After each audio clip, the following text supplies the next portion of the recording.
Welcome to the Shrink Wrap Show. I'm Pam Hernandez Kaufman. And I'm Talia Peak.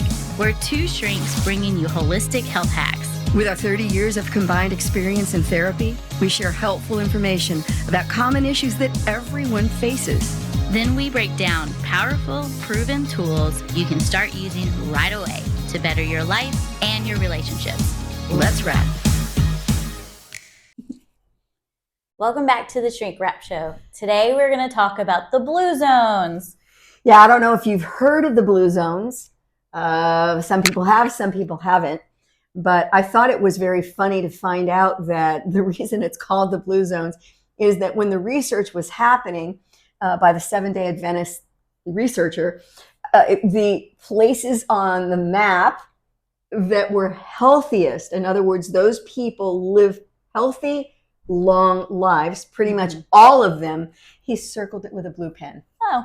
And so they ended up being called the blue zones. And so what we know is that there are 5 principal places in the world where just about the entire population lives into their hundreds. Yeah. Oh, wow. And again, not only living longer, but they're living weller. Not a word. Yeah, weller. They're living healthier. More They're well. living fuller, richer lives. Yeah. In other words, less depression, Yeah. less anxiety, less physical problem, and less wheelchairs and all of these things. And we've talked before about wellness habits. Right. And there's going to be a lot of crossover here with our podcast where we were talking about wellness habits from the people at Positive Psychology. And of course there would be, Yeah. right? Because that research was also about what's going on with the people who are living well. Yeah. So again, we're talking about these 5 locations principally. Okinawa, Nicoya, Costa Rica, and I was just near there and really wanted to have time to visit this location, but I didn't. Yeah.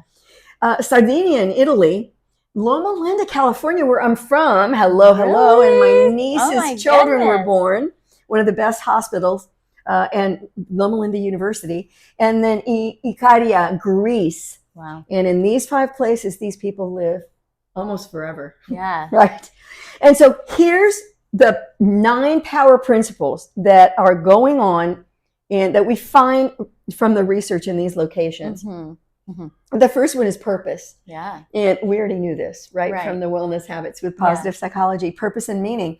But there's a sense of, there is a reason for me to be alive right now. I'm important. I still have goals. I still am forming dreams.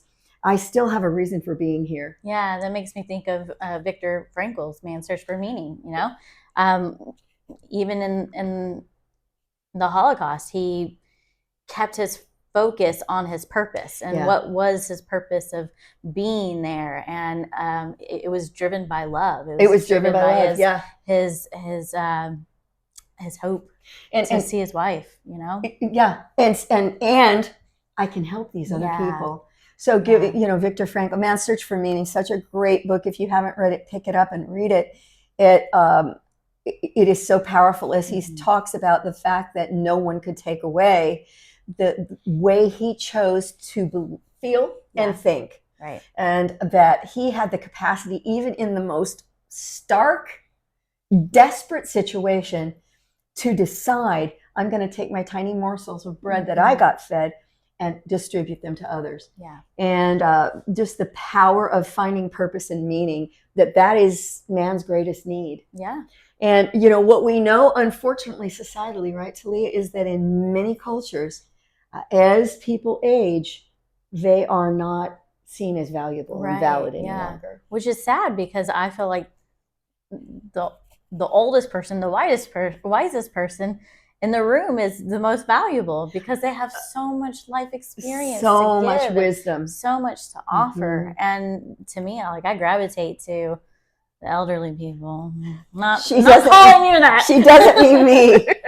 I gravitate to it because I want to learn and I want to hear stories and hear their love and their purpose and all that. And it just makes me And that happy. can come from that wisdom of life experience.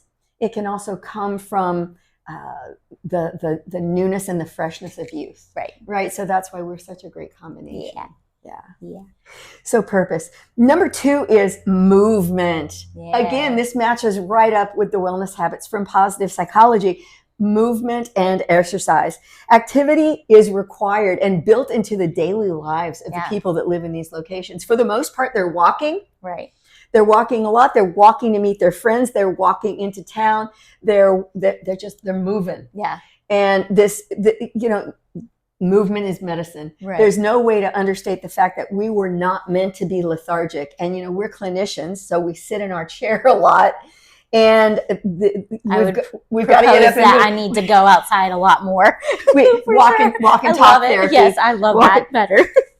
And we love the horse therapy as well, because again, we're out there and there's healing in movement, and it's just naturally incorporated. So again, even if it's a little bit of movement, my workout person says, listen, if you're not going to be here for a couple days, I want you to walk a lot around your house, and it's cold outside. So just walk, go to the bathroom a lot, walk around, do some loops, put some music on, make it fun. We've got to be moving. Our bodies are meant to move. I have a great aunt that lived to be 103, and she lived in Oklahoma, and she had a garden every year. And as she was like moving throughout the garden, she was faster than any middle-aged person, honestly. Well, team, we're going to combine a whole bunch of health benefits with that, right? We've got the garden. Yes. I am helping something grow. Right. I'm touching the earth, the ground. I'm grounding myself. I'm outside. Yes. I'm producing something that can be alimentation. So I can eat this stuff, and I'm moving. Yes. And I'm doing some different types of movements. Yep. Yeah, so gardening, listen, we haven't done one on gardening. We might get Shani Duncan or somebody in here to talk about the healing benefits of gardening, because they are huge. But yeah, that's a good one. The 80% rule. This is awesome. This is when I am 80% full, I stop. Yeah. How many of you can say you do that? Because listen, we tend to go to 150%, right? And then we stop, and then we feel awful. And so what they say is, listen, we're not going to overeat. We're going to stop eating when we're 4/5. And this reducing my caloric intake and using fasting practices, whether that's a sustained fast, or a Daniel, whatever kind of fast. Yeah, it's huge. I don't know if I can. How do I gauge my stomach at 80%? I mean, I think this probably takes some practice, but I think, knowing what your limit I know is. what it feels like when I get to really 100%. It's going to be, oh my gosh, that was too much. That was too much, yeah. So I'm almost there. I just did it right now when you brought me the salad. I was still hungry. Good. But I said, I have enough. No more growling is happening. Yeah. So you can use your own body to be a little detector for you. Yeah. Yeah. And along in this particular habit, number 3 is alcohol in moderation. Yeah. Yeah. And alcohol not at all, if you happen to have not looked out with the kind of brain that can metabolize it correctly, and you have a problem stopping when you start. So we're not getting into that today, but that can be an issue. Yeah, for sure. So, but you're hearing moderation. You're going to hear moderation in all of these wellness habits. Yeah, for sure. Right? And balance. Yes. Plant slant. I love how they say this. A plant slant. I'm going to lean toward eating plant-based food. That's why my aunt lived so long. Yeah. She grew her own food. And beans, legumes, nuts, things that come from the ground. Yeah. And that's going to be my spin. And whatever else I add in, I do, but the greatest proportion is from that grouping. And we've got tons of research on that. Yeah. There's a ton of information on that. And again, we're not diving into that today, but just make your diet plant slanted. Plant slanted. Try to say that a lot. Yeah. Next, we have belonging. This comes down to relationship. This is community and connection. Yeah. Connection. We've talked so much about this, but it's the greatest human need. To be connected, to feel connected, to be part of something, to know your tribe. Yeah. And these people in these communities, they do. Yeah. And they have some time. They have a lot of time. I would suspect that typically they stay in the population, the general area. And so they've had a lot of opportunity to get to know one another. But connections, neighborhood groups, clubs, church communities. If you don't feel like you have a place where you belong, find one. Yeah. Find at least one. Mm-hmm. And the place that you're going to feel where you belong is the place where you feel like you can be you. Yeah. You don't have to put on some sort of air. You don't have to fake it. You don't have to wear a mask. You can show up, and being exactly who you are is just enough. Yep. And plenty. We know a lot about 12-step groups that people find, and they just didn't feel like that was the right fit, and they might call it a day. Mm-hmm. But no, you search for another one. You find another one where that one felt congruent for me. That one felt right. I felt welcome. Right. It felt warm. It felt like a good fit. So belonging. Next, downshifting. Yeah. Yep, I'm going to downshift. I'm going to reduce my cortisol level. I'm going to reduce my stress. And I'm going to begin to notice when I'm tense. You know, I remember when a doctor asked me, so are you stressed? What's going on? Yeah. Because I was having some somatic problems. Yeah. And I said, no. And he said, well, just tell me a little bit about what you do. And I said, well, anybody who knows California, you know what the South Bay Curve is in Southern California. And it's just this horrific freeway strip that to go 1 mile, you could be an hour. Ugh. And so I said, well, I drive the South Bay Curve to Mattel. I work for, I don't know, probably 50 hours a week. And then I drive back. So there's 2 hours of commute each day. Yeah. And I have 2 little kids. That's a lot. And he said, that is stress. Yeah. And I said, I don't feel stressed. And he said, right, but you're telling me that this is happening with your body. Your body is telling you you're stressed. Right. This is not normal. We need to talk to your husband. We need to get some help for you. The point is, I didn't even realize that I was stressed. It can become so your norm to be operating at such a high level of performance that you don't even know. Yeah. And so beginning to tune in better to your body, because your body's going to keep the score, and it'll tell you, hey, this is too much. So learning when to say no, which you always say is a complete sentence, and my favorite. And your favorite. So I'm going to notice, what does it feel like with tension in my body? Yeah. How do I practice self-care? What do I need to do? I was just talking to a client today, and she's been caretaking a gentleman who unfortunately passed away yesterday. And she said, you know what it reminded me? It reminded me every time I worked with him, because I was taking care of him and I was really burning out. Yeah.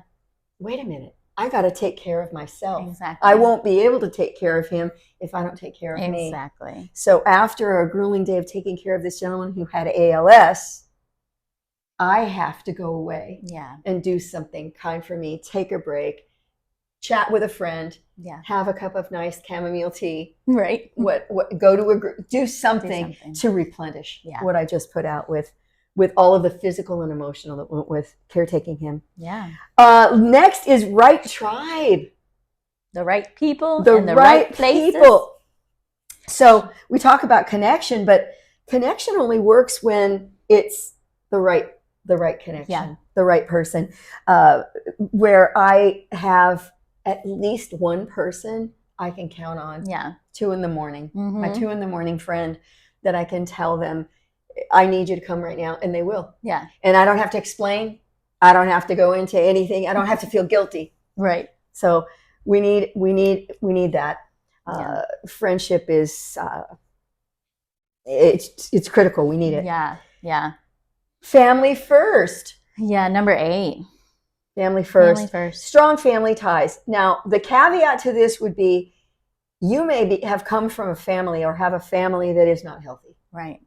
And if that's the case for you, then you need to make your own family. You need to find a family. Chosen family. Chosen family. Chosen family. And many people have to do this. And, you know, there's no need to feel guilty or less or shamed about this. Because sometimes God just needs to get us here. Yeah. And he gets us here through vehicles that are not healthy for us, not safe for us.